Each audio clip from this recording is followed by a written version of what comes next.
नमस्कार दोस्तों, मैं अंकुर उपाध्याय स्वागत करता हूं आप सभी का आपके अपने YouTube channel share market analysis में। दो स्टॉक्स के बारे में दोस्तों यहां पे आप सभी के साथ बात करने वाला हूं जो कि पिक करे गए हैं।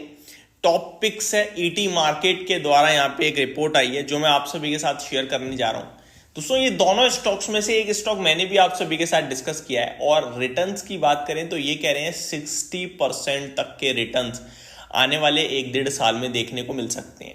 एंड पॉसिबिलिटीज हैं कि ये स्टॉक देखो 60% की तो मैं बात नहीं करूंगा क्योंकि ये बहुत ही ज्यादा लगते हैं मुझे 1 साल में, वो भी एक बड़ी दिग्गज कंपनी से। लेकिन नो डाउट पॉसिबल है, इम्पॉसिबल नहीं है रिटर्न्स, बट हम उम्मीद करके चल रहे हैं कि 20% तक के। अब लेट्स सी कितने कंपनी रिटर्न बना के देगी कितने नहीं देगी, लेकिन कंपनी दमदार है इतना मैं आपसे कह सकता हूं और आपको भी पता है। तो शुरू करता हूं एक एक करके दोनों ही स्टॉक्स को कवर करना कि ये क्या कह रहे हैं। पहले इन्होंने कुछ कहा है वो पढ़ लेते हैं एक बार। The Q2 FY25 corporate earning reports revealed a weaker than expected overall performance with Nifty earnings growing by just 4% year on year basis in line with estimates। तो Q2 अनुमान से काफी कमजोर रहा था। निफ्टी केवल और केवल 4% से बढ़ता हुआ दिखा है अपने साल दर साल। This marks the second consecutive quarter of single digit growth for the Nifty, a trend not seen since the pandemic onset in June 2020। ये दूसरी बार ऐसा हुआ जहां पे निफ्टी के रिटर्न साल दर साल सिंगल डिजिट में रहे। अदरवाइज पेंडेमिक यानी कोविड के बाद से कभी ऐसा निफ्टी में नहीं हुआ। The aggregate performance was hit by a drag from global commodities like metal and oil and gas, including the same. Nifty posted 11% earning growth. Looking at sectoral performance, the BFSI sector was a standout performer driven by robust growth in public sector banks, which reported 34% year-on-year basis increase in earning, well ahead of expectation। तो BFSI बहुत ही शानदार करता हुआ दिखा है। 34% की growth मिली है साल दर साल और ये अनुमान से काफी ज्यादा था। Non lending NBFC also performed exceptionally posting 92% year on year basis growth, technology 8% year on year basis. Companies continue to deliver healthy performance although the outlook remains slightly guarded as client spending remains uncertain, particularly in discretionary areas, यानी कि IT वगैरह की बात कर रहे हैं ये। आगे देखते हैं दोस्तों कौन कौन से स्टॉक है। तो पहला शेयर है अपना फेवरेट आईसीआईसीआई बैंक का। करंटली स्टॉक आपके लिए ट्रेड कर रहा है 1250 रुपए करीब। टारगेट प्राइस आपको सुन के झटका लगेगा भाई साहब, 2050 रुपए का। 64% की अपसाइड देख रहे हैं ये आईसीआईसीआई बैंक में।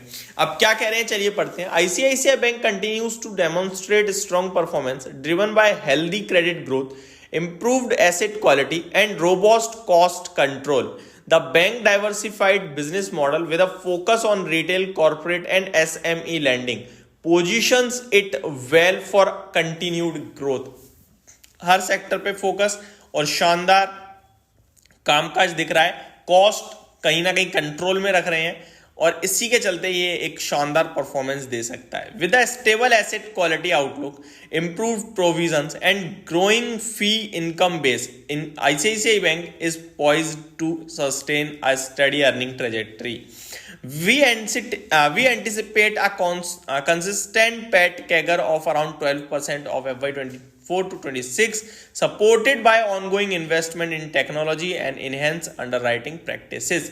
और आईसीआईसीआई बैंक अगर 2000 हो गया तो आईसीआईसीआई बैंक भारत की सबसे बड़ी बैंक बन जाएगा। अगर क्योंकि अभी मार्केट अगर एचडीएफसी बैंक उतना नहीं बढ़ा तो, क्योंकि एचडीएफसी बैंक के बाद आईसीआईसीआई बैंक ही है। 9 लाख करोड़ का मार्केट कैप हो चुका है और ये बन जाएगी सबसे बड़ी अगर ये 60% बढ़ गई तो। आगे बढ़ते हैं दूसरा स्टॉक दोस्तों इन्हें पसंद आ रहा है कमोडिटी से, ONGC, oil and natural gas. ये कह रहे हैं कि अभी करंट टारगेट करंट प्राइस है 242 का और ये टारगेट दे रहे हैं 330 रुपए का। 36% की अपसाइड देख रहे हैं। क्या कह रहे हैं चलिए पढ़ते हैं। ONGC is well position for robust growth driven by it's expanding production from की assets like KG 98/2 and Daman, the ramp up of gas and oil output from these fields alongside strategic initiatives like LNG agreements underscore its long-term potential. The company's production volume is expected to grow 11% to FY27 by FY27, supported by a solid capex plan with ongoing improvements in key projects and a favorable pricing strategy for gas. ONGC is poised to strengthen its operational and financial performance in the coming years. तो मोतीलाल ओसवाल की तरफ से ये है the author head research wealth management, Motilal Oswal financial services. ET market का दोस्तों disclaimer भी है, वो भी बताना चाहूंगा। Recommendation, suggestions, views and opinions given by experts are their own, these do not represent the view of Economic Times. तो ये इकोनॉमिक टाइम्स पे रिपोर्ट जरूर है, लेकिन ये मोतीलाल ओसवाल की तरफ से, इनका कोई इसमें रोल नहीं है, इन्होंने केवल पोस्ट करी है। जैसे मैं आपके साथ केवल शेयर कर रहा हूँ, मेरा कोई रोल नहीं है। लेकिन आईसीआईसीआई बैंक मेरे को पहले भी पसंद था, अभी भी है और आगे भी शायद होगा अगर इसके फाइनेंशियल्स ऐसे ही रहे तो।